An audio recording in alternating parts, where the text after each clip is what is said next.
Toledo Organic Tequila is so crisp, so incredibly smooth, it's simply in a category by itself.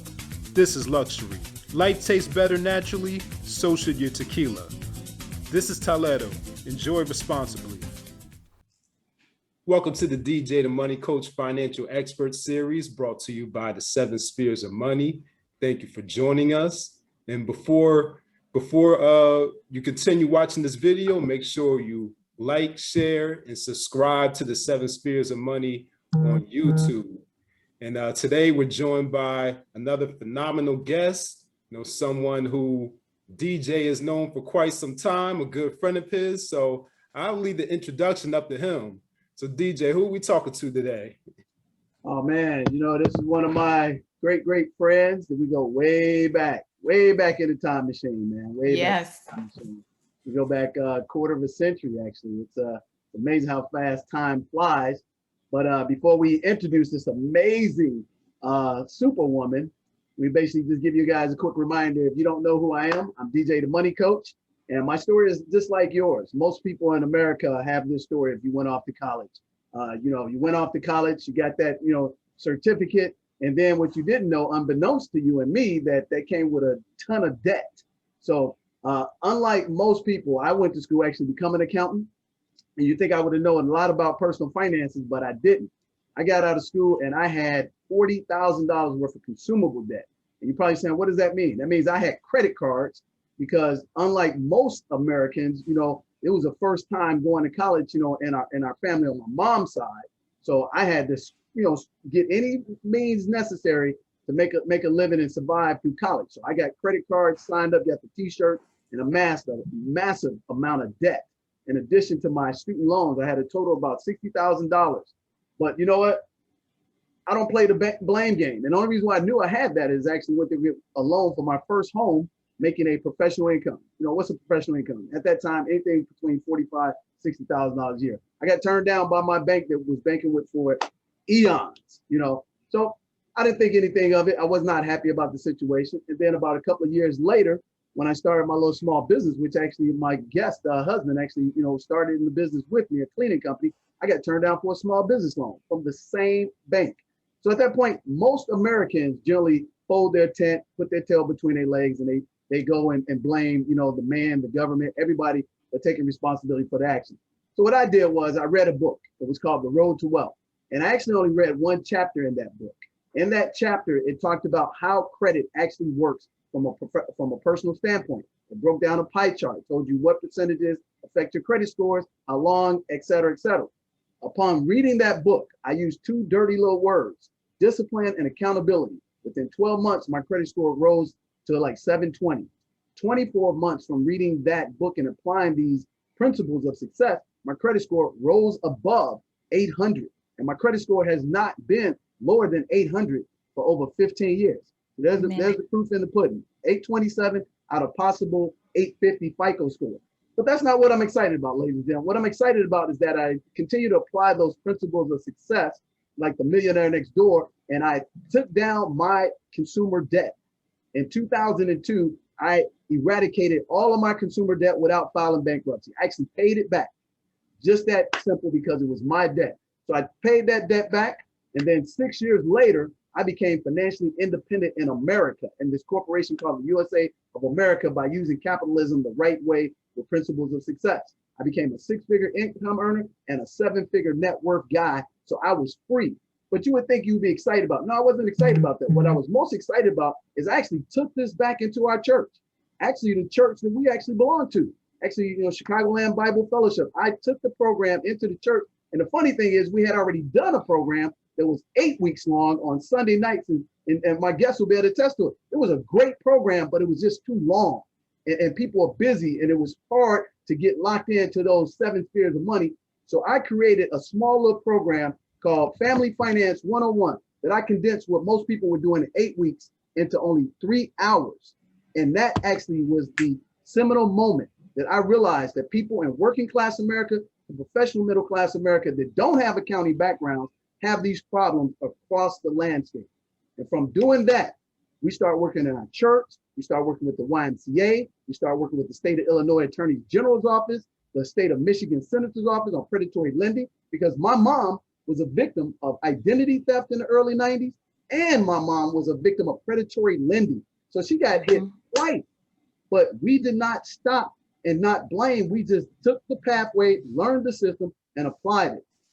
Fast forward today, ladies and gentlemen, financially independent. My mom's retired, doing extremely well. And most of my spheres of influence in my network, 20,000 people been impacted by our program. And what the emphasis of this segment is talk about financial experts. So what we bring here in the National Month for Women is to celebrate people who actually live that lifestyle by doing it the right way. So helping 20,000 people get impacted and hundreds become financially independent. This young lady that, like I said, I've been knowing for a quarter of a century, we go back and she came out of college. She got a bachelor's degree. She got a master's degree from Southern Illinois, the Salukis. Shout out to the Salukis. Yes. SIU, no doubt. And here's the thing, she grew up poor. She grew up in a single family household with a mother, 5 siblings in West Palm. I used to play baseball in West Palm. And her mom told her the same thing my mom told me and my sister. Hey, get out there, get an education, work hard, apply discipline, and the sky is the limit. So upon doing that, she moved into the insurance industry, and she has risen up the ladder by working, networking, and being, educated and being a pioneer to create success. So I'm proud to know that I've seen her start out, and I've seen her rise, and I've seen her overcome obstacles, and I've seen her plug into networks. I've seen her get mentored. I've seen her mentor people. So this is what the real success looks like in America, especially from a woman's perspective. So without further ado, oh, and by the way, she's also a wife and also a mom of 3 amazing children and 21 years married. And I was actually a bridegroom in her wedding on March 18th, and which is now one of my youngest kids' birthday. So I'm even happy about that, because here's another myth that you see out here, especially people who look like us, Black people, that we have a negative platform. Only thing you see on this negative, imagery and media is the negative. This is actually the norm. This is not the exception to the rule. This is the rule in our household. We both came from single parent families. We both have financial independence. We both have great children because we raise them the right way. And that's the message that you need to get from here today. So without saying any more, I'm going to give you the amazing Cheryl Squalls. Cheryl, how are you doing today? Welcome to the platform, and thank you for sharing with us your story today in the National Women's Month. How you doing, my friend? I am doing outstanding. Thank you. I want to say thank you, first of all, for having me on your show, because I just feel honored to be a part, even if it's just a small part of something big that you're doing here. And you're doing very important work.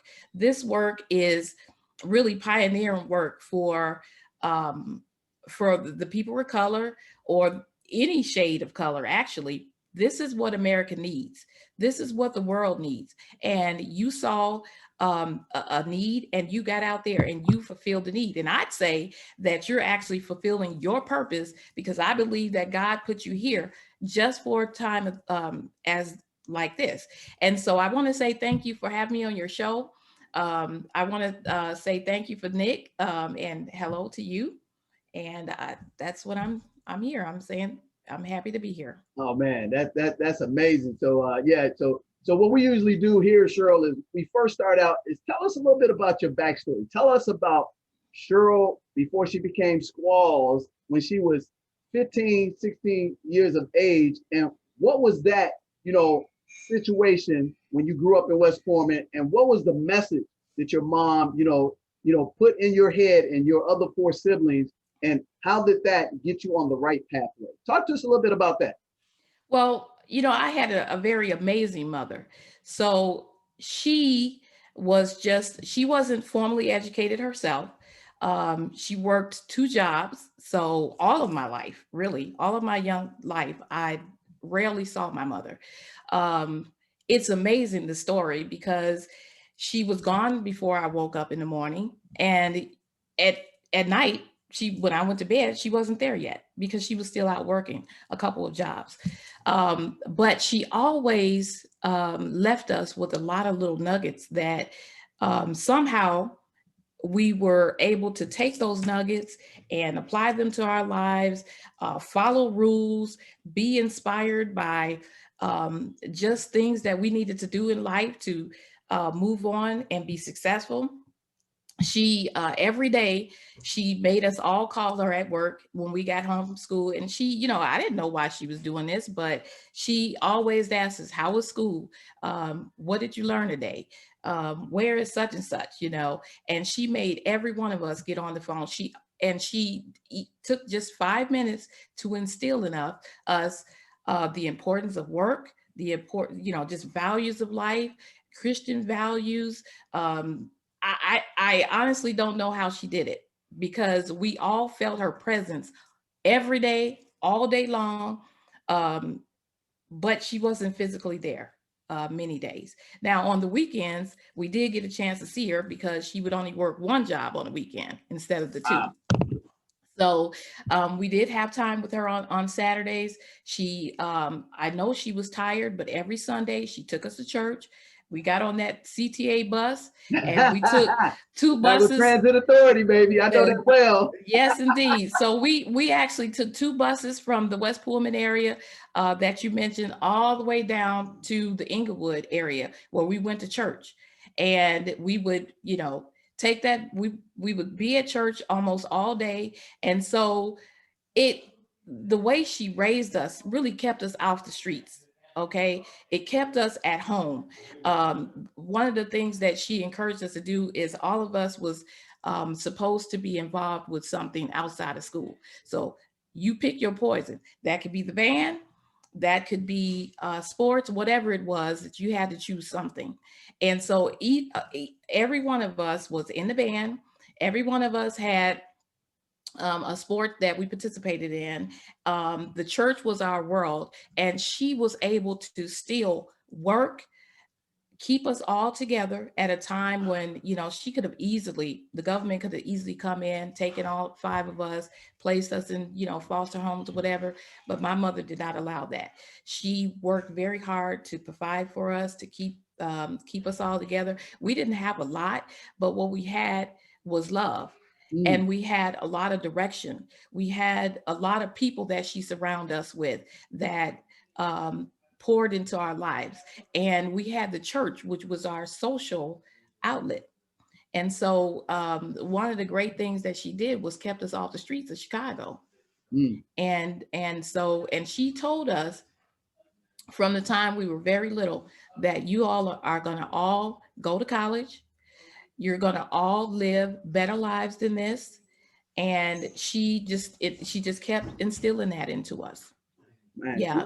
you know that's funny, Cheryl. I mean, you unwrapped a lot of things that today we use as excuses to justify our, you know, degradation, our criminality, you know, all this crap. And you and I, we debunked that, because just like you said, you know, my mom was divorced 3 times. Of course, she married her last husband. She's still married to 36 years, you know. So when I remember so vividly when my mom was married to my dad, and we lived in that nice, you know, middle class neighborhood, you know, on right outside of Peel Hill in Chicago. And we were going to the private Catholic school in Roseland on 116th and Lowell to St. Catherine, Genoa.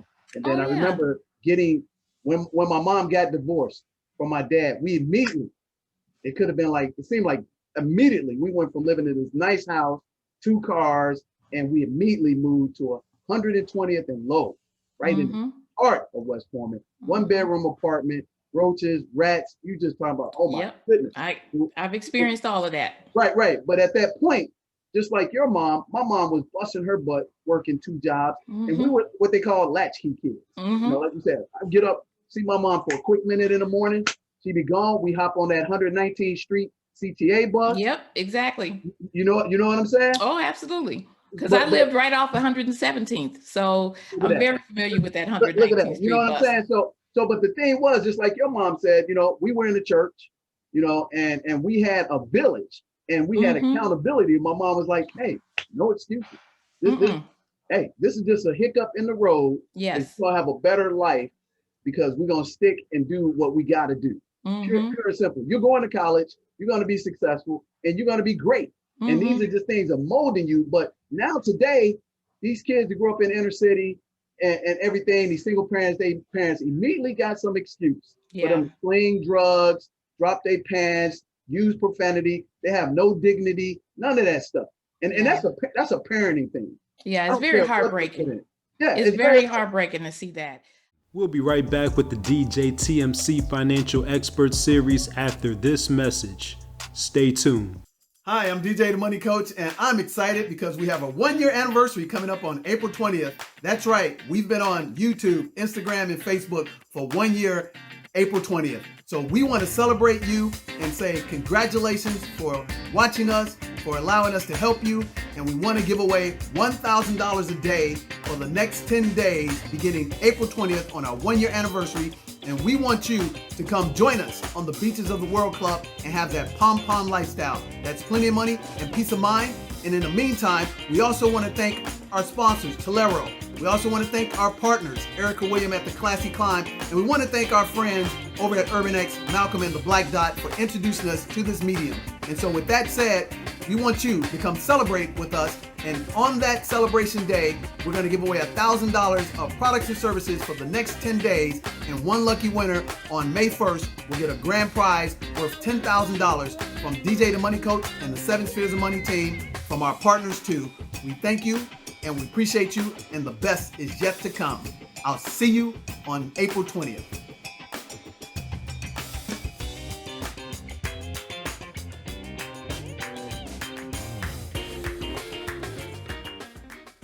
I'll tell you another thing that was a huge part of my upbringing and the inspiration. At the time, all these little lessons that my mother had, I didn't know what it all meant, right? So there's a plug right there, that as you're raising your children, to keep talking to them, to keep instilling different things in them, make a comment here or there, drive down the road, you see something, you give a nugget, you attach whatever it is that you see to their life. And then you tell them, now, if you don't do this, you're going to end up that way. Or if you do this, then this is how you're going to end up. So one of the things that my mother did for us, for my siblings and I, and we didn't know the name of this. We didn't even know that this was a thing. It wasn't until Dale, you and my husband and I were all in business together in our 20s that I learned that there was a phrase called dream building. Okay. So for us, my mother, she helped us to build a dream. Now, we didn't know what she was doing. And in spite of her working 2 jobs, sometimes she would call us from work and say, okay, when I get home, everybody, tonight, we're going to go for a ride. And what she did was she would come home with a bag of, remember when those potato chips came in the box? Oh, yeah. I'm dating myself now, but yeah, the different flavors. Yeah, the box. The with box. The 2 bags. Oh, the box with 2 bags. Okay, yeah, yes. yeah, I remember those. She would come home with a box of chips, and then she would come home with a 2-liter of pop.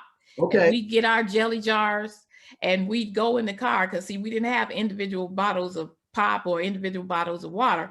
We just had that 2-liter. And so we would get our mayonnaise jars and our jelly jars that we washed out, and that would be the glass that we had in the cabinets, and we'd get in the car, and my mother, we'd be snacking on our chips and drinking our pops out of the jelly jars.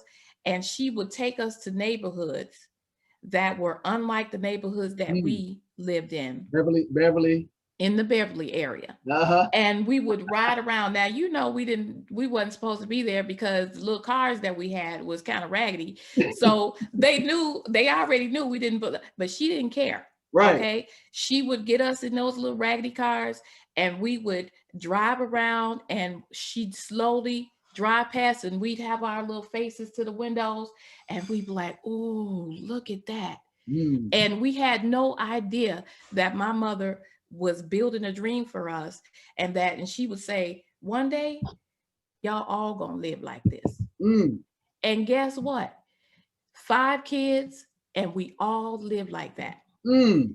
We are all educated, formally educated. The majority of us have a master's degree or doctorate degree. Mm. Most of us are all of us are 6-figure earners. Mm. Okay. We all live in beautiful neighborhoods, just like the dream that she built. And I didn't even know that was a thing back then, but Mm. that's something that she helped us to build, that dream. And so, would you know it? We're all living just like she said. She used to look at the Love Boat all the time, Oh yeah. and she said, one day we're gonna all go on a cruise. One day, Y'all go built through that. a lot. Yeah, we love That's cruises, y'all and thing. and you think, why do I love cruises so Right, much? right. I'm stuck on this little boat. Why is it that I love these cruises? Because you know what? It was ingrained in us that we're going to go on the cruise. And that's something that I love doing. Oh man. Yeah, she's an amazing woman. You know what? That's funny you say that, Cheryl, because my mom used to do the same thing. She would hop and drive us out to the suburbs. Mm-hmm. Be like, hey, we gonna own a house out here. Yeah. When we get back to there, no matter what it is, what I'm gonna do would find a new spouse. But we're gonna live out here, Arlington Mm-hmm. Heights. We're gonna live out here in Schaumburg. We're gonna, Mm-hmm. we're gonna live out. You're like, oh yeah, man. She's like, when y'all get in high school, college, this is where we're gonna be living. And sure enough, when I went my freshman year of college, we moved out to the suburbs, that Mm-hmm. house, and it's like, man, yeah, my mom. And then like the travel part, my mom traveled all around the world Mm-hmm. on a very minimal, income. Yeah. And she was like, yeah, we're gonna be world travelers. Yeah. And it's so funny. Same. That's the same thing. Me and my sister, we traveled everywhere. Mm-hmm. I've only been on one cruise, but the travel part across the world, that's the same thing that my mom did for us, just like your mom did with the cruise. You guys go on a lot of cruises. We go on the cruises, but we also have the other travels too. Right. I think she just built just an appreciation for travel, seeing places that are different than the communities that we live in. And I don't think that my siblings and I don't think we would be where we are coming from the inner city, growing up first in Inglewood, Illinois. Inglewood, a part of Chicago that they have their struggles and challenges in that area. And then, growing up in the Pullman area. And I just don't think that without her and without that discipline that she encouraged us to have, the rules that she gave us, the example that she gave us, I just don't think that we would be anywhere near where we are today. So the most phenomenal woman that I know is my mother. And before her mother was a phenomenal woman.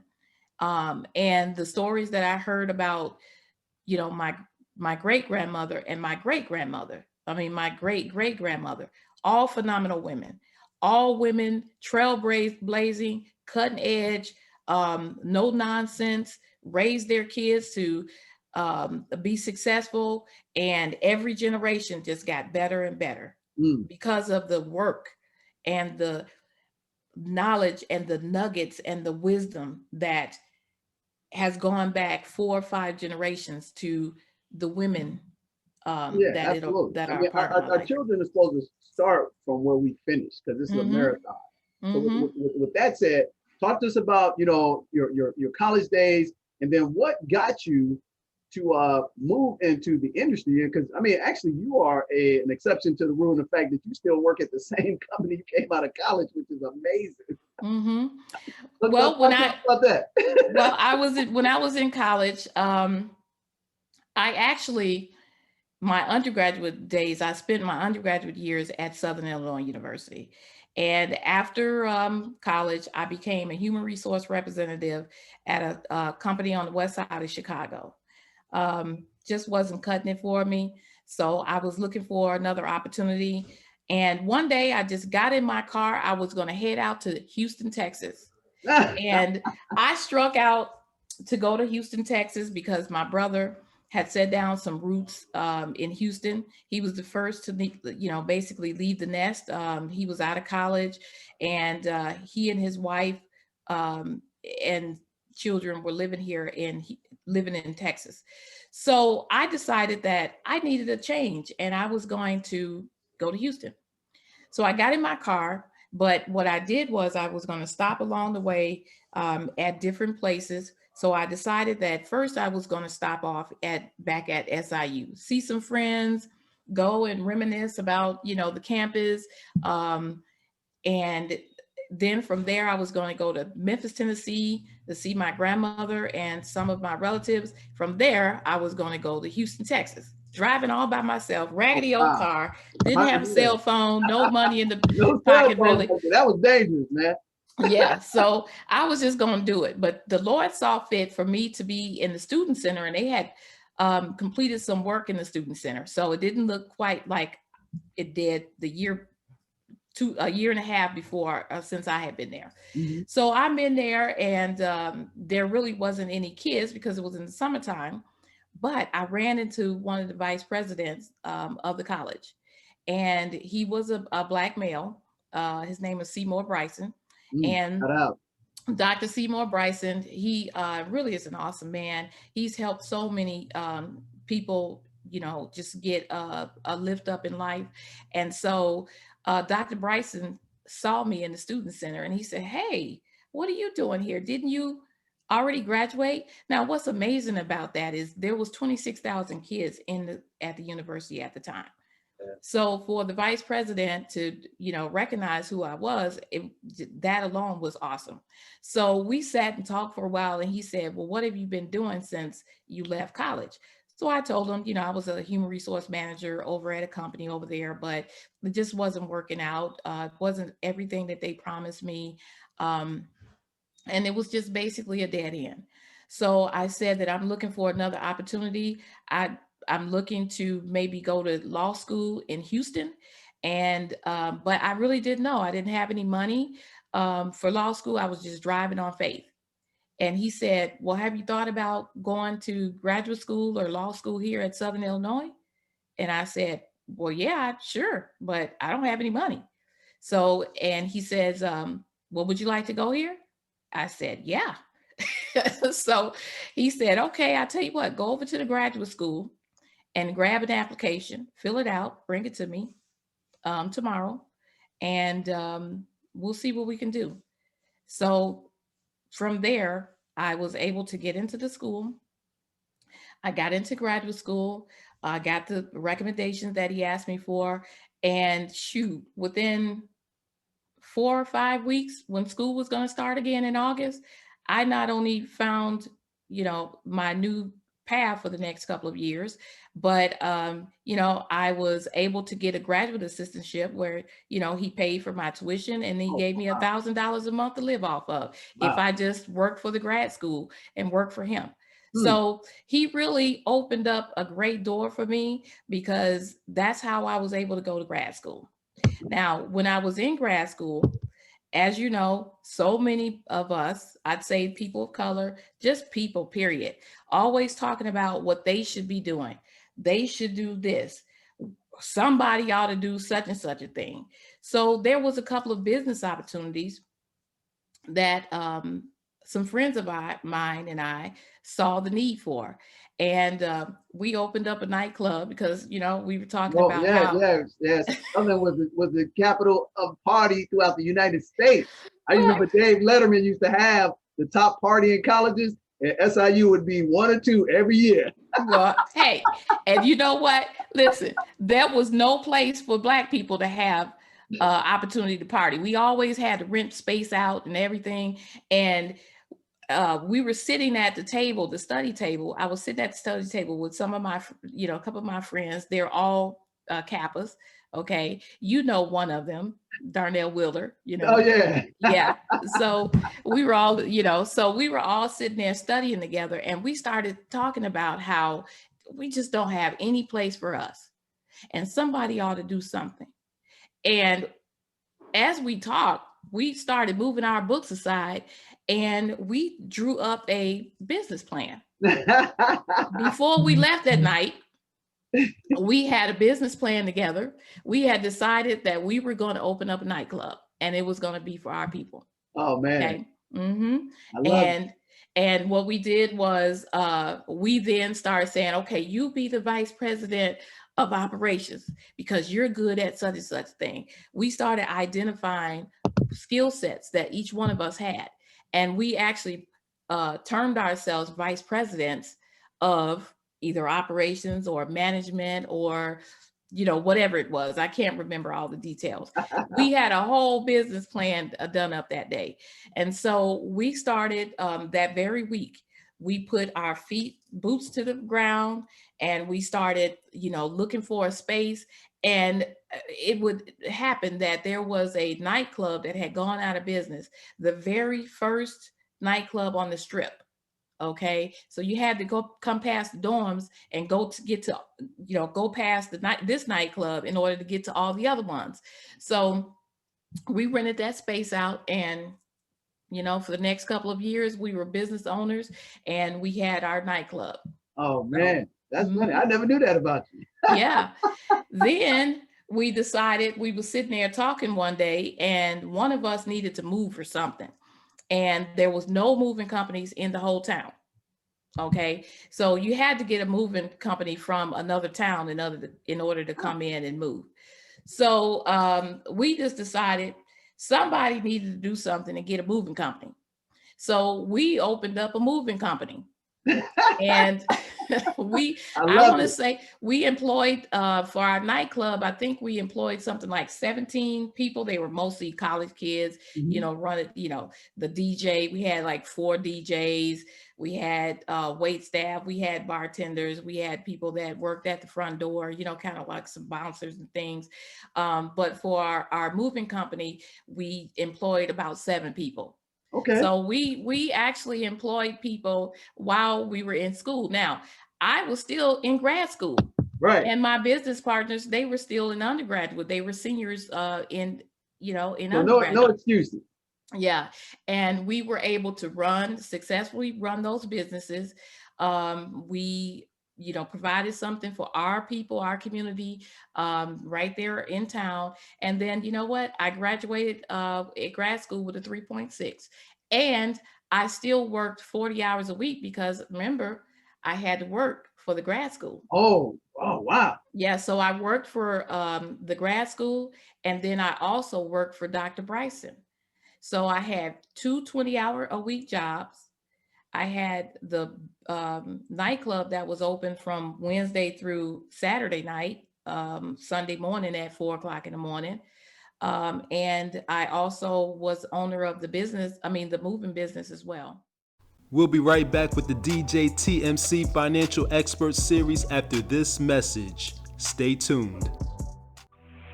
Congratulations to DJ the Money Coach on an outstanding year of excellence.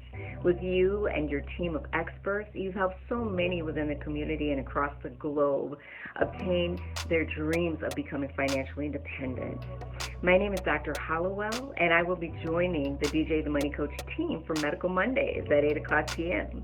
And as a gift to you, because of your support, I will be giving out a complimentary consultation. So please join us at 8 o'clock p.m., live show call-in, and we will be happy to address all of your medical concerns. So we'll see you then. And again, to DJ the Money Coach, congratulations.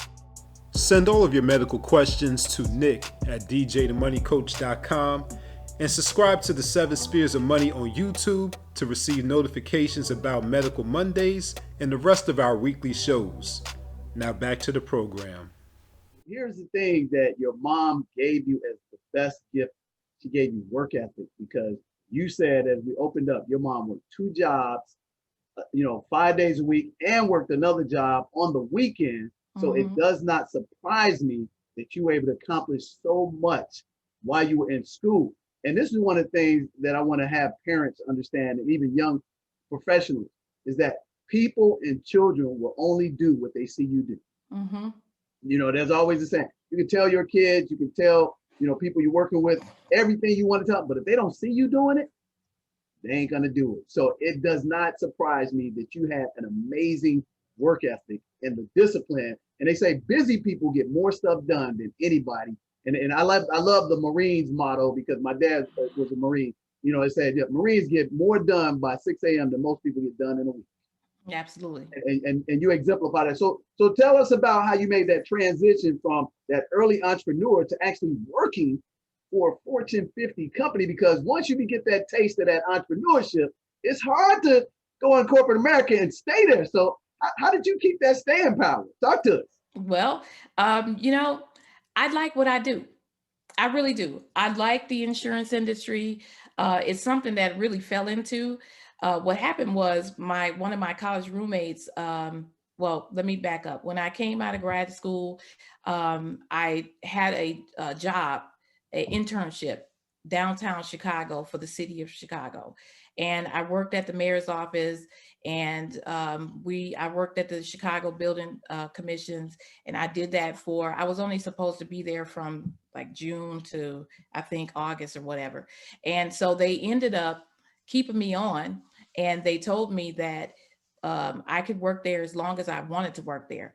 And I said, well, I'm looking for a job right now, just silly, like thinking back at it. I'm like, why, I tell these people, well, I'm looking for a job. They said, well, you can stay here. Yeah, right.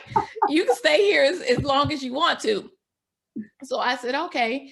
Well, and I said, well, I'm just having a hard time because I don't have a computer and fax machine or anything. I don't know how to get my resume out there. They said, oh, you can use all our equipment.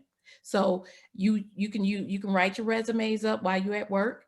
You can fax them, you can email, whatever you need to do, you can use that, right? Any of our equipment. So they were very, kind and instrumental. So I wasn't making that much money over there, in that day's standards, that was, I don't know, 30 years ago, I guess. The job starting out, they don't pay high. Yeah, no. Not at the beginning. Especially back then, okay? Right. So this is really funny. So I was kind of belly aching about, I couldn't find a job. And my roommate said, well, why don't you come and apply for State Farm? I'm over there and, I love what I do. And I said, well, what y'all do over there at State Farm? So she told me, so I was like, okay, I'll apply. It wasn't, it didn't tickle my fancy at first. Right. But then I said, well, how much you guys make? She said, I don't know, she gave me the figure. I was like, what? Oh, where do I apply? So anyway, I ended up applying, and I just fell in love with the work that we're doing. There we help people. I love helping people, and I love giving. And so I'm able to do that, through the company that I work for. And so, I've just been there for a while. Now, while I was working for my company, I also, one of my business partners that I was telling you about in college, he said, hey, I got this business opportunity and I'm a part of this. Why don't you come and be a part of it? This is where you and I meet, right? Right. And this is where I met my husband too. And so I said, okay, well, sure, I'll come to a meeting or whatever. So we ended up working this business together, growing. It was just young people out there just doing it. We were excited. We were just doing it. We were excited about the opportunity to be, to have a piece of America, right? Have something that was on our own. But then through that, we just matured and grew in just being entrepreneurs and stuff. So I was able to do my job and work that business and grow and mature in money matters, and just being a better person, just being professional and poised and polished, just being the woman that I needed to be in society. And so I was able to do both, Dale. So I really didn't lose just because I've been with my company for so long. I've never lost that entrepreneurial spirit. Now, once I got married, I tried to hang on to doing all of it, right?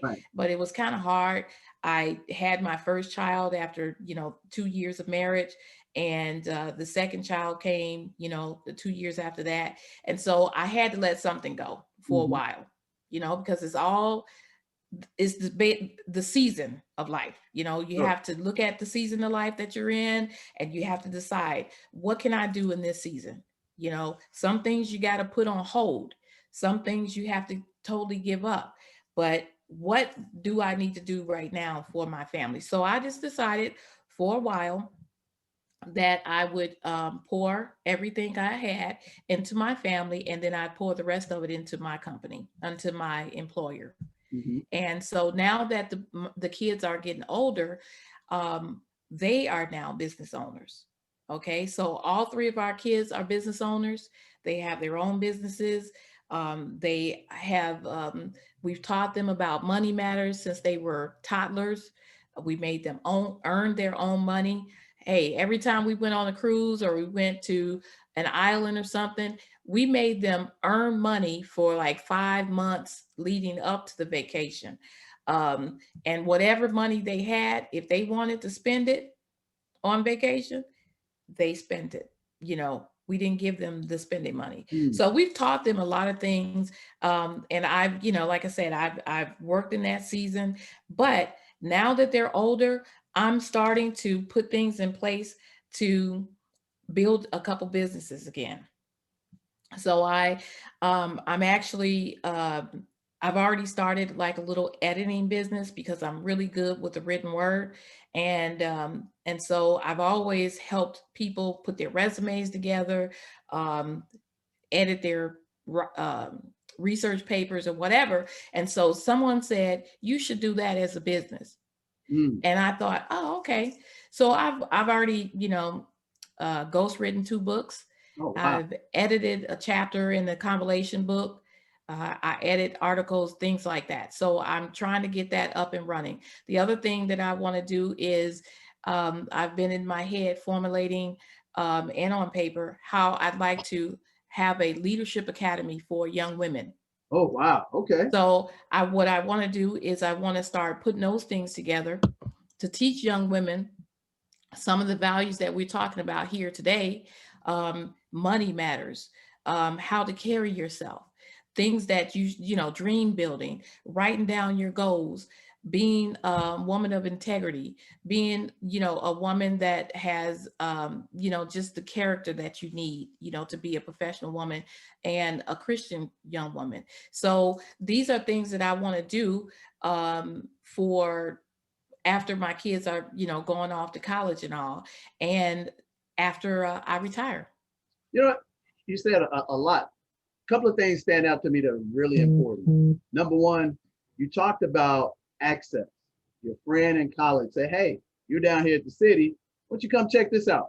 Here's what we don't understand about the blueprint for success is that I coined a phrase. I call it STEAM. And you know, it's based off and spill off of STEM, but for me, STEAM is this. It's science, technology, entrepreneurship, access, and mentorship.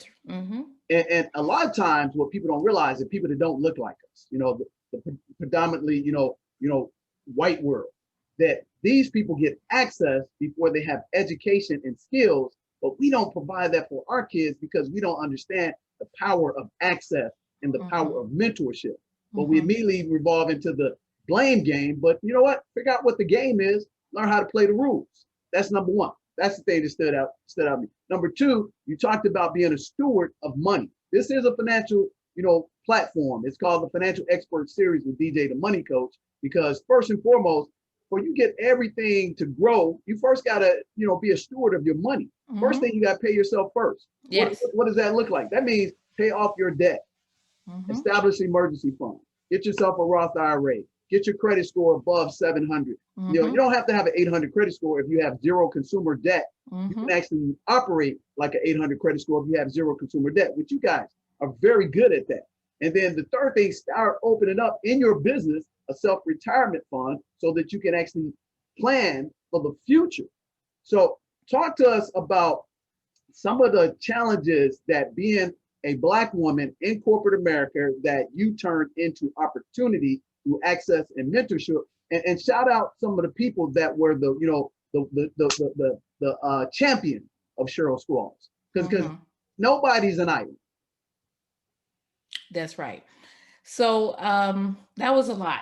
So I look, I'm 52 years old, so I don't know if I was. Talk about the champion who got you to navigate to where you are now, because you're pretty high up the food chain in your company, and you earned it, and you've done amazing things. I mean, I've touched base with you several times in the industry and insurance, just as recently as January 2019, when somebody ran into the back of me, and the insurance company that he represented was trying to rip me off. And I said, oh, hold up, stop the press. Let me call my girlfriend over here and get the 911 that I got, the 411 that I got to go talk to them. And all of a sudden they changed their whole pivot because of the access I had to you and the information you told me to tell them. And they treated me like gold after that. So, so talk to us about those people that champion you in your rise to the, what I call C-suite. I mean, you're right there. Well, Dale, I don't have just one particular person that I can, point to, but all throughout my journey, and I love to talk about the fact that I have a journey, okay? Because you start here, and just because you start here doesn't mean that's where you end, but throughout the entire journey of my life, it has been so many people that have invested in me, okay? I can start, first of all, with the church that we grew up in. They knew that my mother was a single mom of 5, and so many people invested in my siblings and I. Whatever we needed, whatever we were involved in, they helped us, okay? My mother's siblings and her mother and her parents really helped us. But I'll start out, with, after I graduated from graduate school, we have, a couple that was a little older than us. They were married for a while. They had children. This couple, Gus and Renee Tucker, okay, huge part of my life. And they mentored us through, Gus had us read books every week. We had a different book that we read that, How to Win Friends and Influence People. I never knew any of that information. Who Are You When No One's Looking?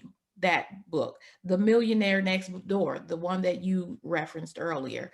Just a myriad of these type of books. The 7 Habits of Successful People, and all of the, the Covey, all of his books. We went through. There's, behind me is a shelf full of books, and most of these books we got when we were in our 20s. Yep. And people come into my husband's office and they say, wow, have you read all those books? Well, he and I read the majority of those books, all those books that's on the shelf. And we read those books all throughout our 20s. And so, Gus and Renee, they actually mentored us. We were just young, just hungry for success. We had no direction, right? But, he provided, he and Renee provided that mentorship that we needed at that time. That was a season. Okay. Oh, yeah. That was a great model. They provided not only leadership, but they also provided a positive model of Black man and woman together, not competing against each other, but actually completing each other. That was a seminal moment for me too. So outside of that business, that was more important to me than the actual business movement. And it's so funny because, when Keith and I were even thinking about getting married, we actually went to Gus and Renee, and we sat down with them and asked them, kind of like their hand of approval, and this is what we want to do. And they mentored us even from that vantage point. So, very key. Hope and Roland Craig, second level of mentorship at that time. Okay. Hope remains one of my best friends to this day. Also, when I was in my 20s, I came upon a friend. She was a coworker of mine. Her name is Nicolette Barrett. And she has been my just true blue best friend, just a very positive woman of God. She's a wife.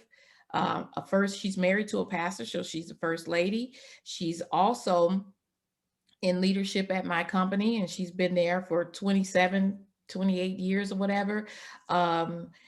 She's a mom, just a phenomenal woman. And she actually owns her very successful resume writing business and coaching business, very successful. I Rock Resumes. And so, people like that. We moved to Michigan. God would have it that we went to a church where we met Lisa and Robert Reynolds. They were the second pastors of the church, the assistant pastors and of the church that we went to, and they became our best friends over there in Michigan. Wow. Okay. And they had boys our age. They had just moved from Maryland. So they were transplants as well. And God put us together, and just, I just can't start naming names. Right, It's just right. been It's been so many, but I've had mentors in my at state, at my company, State Farm.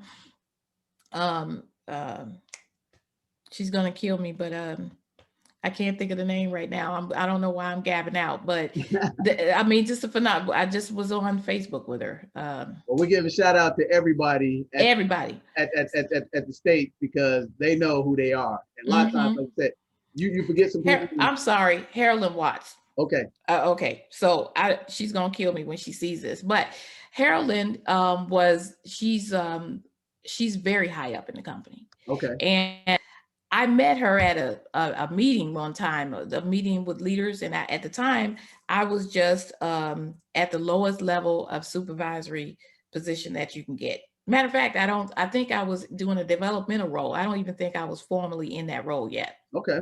And I met her, and this woman was so down to earth that I thought she was just another, just like a first line leader. And so I started a friendship with her. And I was telling somebody about it, and they said, "Oh, girl, you mean you know her?" And I was like, "Yeah." So I come to find out, like, she was 3-4 levels over me. Oh, wow. And I just was like, yeah, I just connected with her, and I thought that that's how she's so down to earth, but she always mentored me at every step. So as I was trying to go into leadership, I would call her. I have an interview tomorrow. Okay.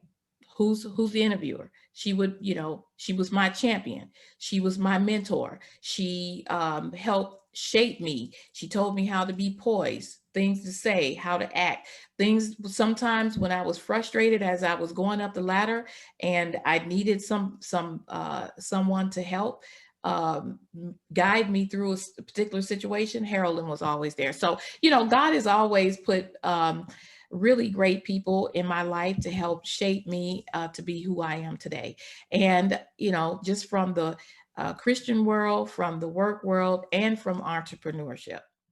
We'll be right back with the DJTMC Financial Expert Series after this message. Stay tuned. Happy anniversary to DJ and everybody at the 7 Spheres of Money, that whole team. Just want to wish everybody a happy anniversary, great success, and many more years of changing people's lives. We've increased credit scores, we've even gotten people assets, we've increased their bank account, and we're doing all the things we need to do to create passive and generational wealth for people who look like me and you. Looking forward to doing bigger and better and greater things in the months and years coming. Congratulations, everybody. Let's keep up the good work. It's funny, when we began this, you was like, I don't know how we're gonna be able to talk for 45 minutes to 60 minutes. And what I tell you, I said, hey, once you get started, it's gonna be hard to stop. You're doing an excellent job. We have a time constraint. We don't want to take up much more of your time. Here's what I always like to do. Number one, tell us what you're excited about for 2021. Tell us why it is important to actually, be somebody engaged in their dreams, their goals, and their plans. And the third thing, why is the insurance industry, a good industry to be in? Because you're well above, 6-figure income earner, and you planned out a career that's benefited you and your family, and you're doing great. And you are a model of what our young girls need to look at, our young boys need to look at. And for me personally, a Black person that's doing it right. And again, I'm going to say this, you are not the exception, you are the rule. Because I can tell you, show me the 5 people in your inner circle, and I can tell you your story, income-wise, health-wise, spirit-wise. And a lot of people don't get that. That is so powerful. So leaving with that, talk to us about what you're excited about, what we need to look to, and why the insurance industry is a great industry still to, you know, carve out a career. Well, I'm excited about 2021. For one thing, I'm excited that, you know, that there's a vaccine. Okay. And so, I know that's a personal preference or whatever, but I think that it's giving people hope. There's so many people that last year, 2020, just, you know, it just robbed the world, and it robbed so many people of hope and life and things of that nature. So whether the vaccine works or not, the fact that we have something there, there's hope for people. Okay, so let's start there. The other thing is I am excited, sort of, that my oldest son, my middle child, will be going off to college this year. Oh yeah. And so, yep, I'm moving into another chapter of life. You know, my daughter is 27. She'll be 27 in April. And so she's already out on her own. She's finished school. She's doing well. She's doing well. Shout out to Chloe. Yeah, my daughter Chloe. But my middle son, my oldest son, my middle child, he's a senior this year. So I'm looking forward to him, you know, getting out there and seeing where he's going to end up in life. Right now, he's got a little business that he's doing, the clothing line that he and his little brother are doing together. And so, you know, they already have the entrepreneurial spirit. They already talk about money management. My youngest son, yesterday, we took him out looking for a car. And one thing he said was, on the way back from looking for the car, you know what I'm going to do? I'm going to raise, when I start back doing the umpiring, I'm going to raise $500 and keep that to the side for my emergency fund in case anything happens to my car. And that way you guys don't have to pay for it. I'll pay for it. I just really thought, you know, I saw that all those days of talking and all of those lessons that we were instilling in our kids, now they're coming to fruition. So we're passing on that same stuff that my mom passed on to our kids, and they're finally getting it. So those are some things that I'm excited about. Well, let's don't miss it. You got a beast of a baseball player in that young son too, and you know that's my passion. And unfortunately, my two sons have decided to put that to the side. And wow! But me and Keith be sharing them videos of your amazing baseball son to keep me fired up. Yes, indeed. Well, you know, looking forward to seeing what he and my oldest son will do with the track and with baseball and all. So those are things that I'm excited about. And the other thing that I'm really excited about this year is that my husband is growing in his business. Okay, just being there to support him. He's got a couple things that he's getting off the ground right now. You know, I see him working so hard in trying to get his new businesses off the ground, and just being there for support for him. Okay, and after next year, my youngest son will be going off to school, and it will just be Keith and I. Okay, so I'm looking forward to moving into that next chapter where he's got his businesses now going, the kids are off to college, and now I can start, you know, coming along with, you know, more aggressively with my own business. Okay, so I'm trying to be every woman right now, you know, do it all. But again, I feel that I should pour my life into my family first, and then my career. And I've been, praise the Lord, I've been able to do many things to be successful. One thing that I would leave for young women is that there's an order of life that I talked to my daughter about. Okay. And I talked to her about not getting outside of that order. And the order that I said was, I want you to get educated. I want you to educate yourself, whatever that is.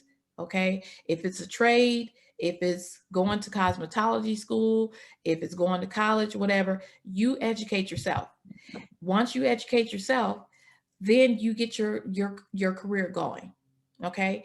Get your career going. Know that who you are, know what your purpose is, know that you can make it on your own without a man. I'm sorry, you guys are Right, men, no, but you gotta be independent, and then you create that interdependent relationship. exactly. You and Keith have.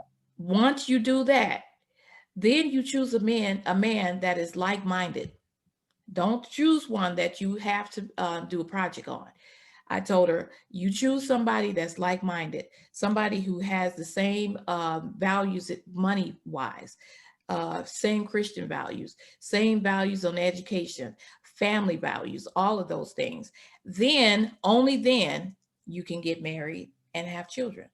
But don't get it out of order, because if you get it out of order, you can still do it, because there are phenomenal women that are out there that have done all great things while they were single moms, teenage moms and so forth, but it's harder. That's the exception to the rule. That is Yes, the exception to the rule. that's the exception to the rule. So I say, if I have to leave anything for any young women out there, this is National Women's Month, is that you get yours. You figure out who you are, you figure out what you have to offer the world, you learn your purpose, you work your purpose, you get your grind on, and only then do you bring in other people like a husband and children. Man, that's powerful. What we would like to do is, Nick gives us a summary of what he learned in this amazing interview, Cheryl. And what we also like to ask our, expert guests is, what public contact information would you want us to share with those people, especially about your Women's Academy that you're going to start? How do we get in contact with the public professional, Cheryl Squalls, that actually can help share some more of this powerful nuggets? I think out of the whole interview, the last thing you said was the most important. Mm-hmm. I mean, know thyself is important. Mm-hmm. Build education, love yourself, start a career so you know who you are, and then find that like-minded person to do it right. Yes. So what will be the public professional information Cheryl would like us to share with our audience today? Well, you know what? It's so strange that you asked me that, because I don't have any yet. Okay. I've been very, very, because of the insurance industry that I work in, the things that I do there, I've been really private in social media. No problem. I'm not on social media unless I have to be. Look, Dale, I just joined Facebook 2 weeks ago.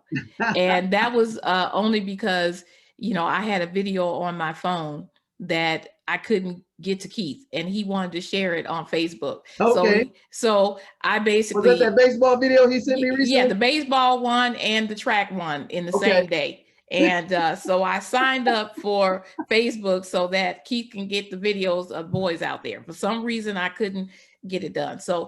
But since then, I've been I've really enjoyed the Facebook, reconnecting with people and all. But I've been very private in who Cheryl Squalls is, because of my children. I just have, and what I do or whatever. So there's nothing that I can offer you right now. Now, the businesses that I'm formulating in my head and all, I'm going to get those out. But again, I'm waiting to finish raising my children. And once they're off to school, then it's my turn to do that. Now, and like I said, you have to look at what seasons of life that you're in. And that's just my season right now. Absolutely. And you know what? I love that, because that's the epitome of the pom-pom lifestyle, Cheryl. It's plenty of money, peace of mind, and you control your narrative. And Yes. I'm a lot like that. I'm a very private person, so I don't put hardly anything on those platforms unless it's professional pertaining to my company. And a lot of people don't understand the power of that. You don't give up your privacy to make dollars just for the sake of you fulfilling other people's fantasies. You actually control your narrative at all times. So with that said, Nick, give us a summarization, brother, of what you've learned from this phenomenal financial expert that is a superwoman. And I'm going to give a nugget back out to the song Karen White and say, I'm not your superwoman, but she is. Cheryl Squalls is superwoman. So what you got for us, Nick? Oh, yeah. Yes, absolutely. I mean, I agree with you, DJ, that last nugget about the self-development, those words of wisdom for the young women, I felt that was most important. And I would say one theme that came up, throughout your backstory, Cheryl, that I see that you'll be, continuing on with your immediate legacy and your extended legacy, or is that, that guidance from, the elders, that wisdom that you got from, you know, your mother and your mother's siblings, and then how you're passing on the wisdom to your own children. And then eventually, you know, once they leave the nest, you'll be passing on that wisdom to the young women in, you know, your women's empowerment academy. You know, so that's a common theme that I heard throughout your story, your testimony, and that's something that we collectively need to return to. You know, being connected with the elders. You know, a large challenge that we have is that disconnection between the generations. And I think, you know, once we return to that, we can take a huge leap forward. You know, so you know, thank you for sharing those words. You know, thank you for giving us your time. And you know, we look forward to speaking to you again, because you know you'll have to come back and tell us about how all of that is going on once you get it started. You know, Absolutely. So I'm definitely excited about that. Yeah, we definitely gonna have that follow up. And so what we always do, Cheryl, we end our shows the same way. First thing I want to do, I want to thank my moderator, Nick Westbrook, for moderating this amazing show. And we want to thank you for coming on this platform, taking time away from your awesome family, your success, and all the great things you do, and sharing these words of wisdom with us. But the only way to close this out on the Financial Expert Series with DJ the Money Coach is to wish everybody a pom-pom lifestyle. That's plenty of money and peace of mind. And we want you to come join us on the beaches of the World Club. Now, your beach don't have to be an ocean, but wherever you find your freedom and your peace, that is the pom-pom lifestyle. I'm DJ the Money Coach. This is the Financial Expert Series, and we thank you. We'll see you soon. Come celebrate with us a 1-year anniversary. April 20th, we're celebrating 1 year in serving the community on YouTube, Instagram, and Facebook. And it's been an amazing year. So to celebrate that 1-year anniversary, we're giving away $1,000 a day starting on our anniversary day, April 20th until April 30th. And then we're going to give away $10,000 to a grand prize winner. And all you have to do is register right now. Just call in and email us and subscribe to our channel and just tell us what it is you like about DJ the Money Coach and the 7 Spheres of Money. And you will party with us like it's 1999. And we want to thank you for being great, loyal viewers to the DJ the Money Coach show with the 7 Spheres of Money team. Thank you. I'm DJ the Money Coach, and we're excited about the best is yet to come. I'll see you on the other side. And most importantly, I want you to have a pom-pom lifestyle. That's plenty of money and peace of mind. Come join us.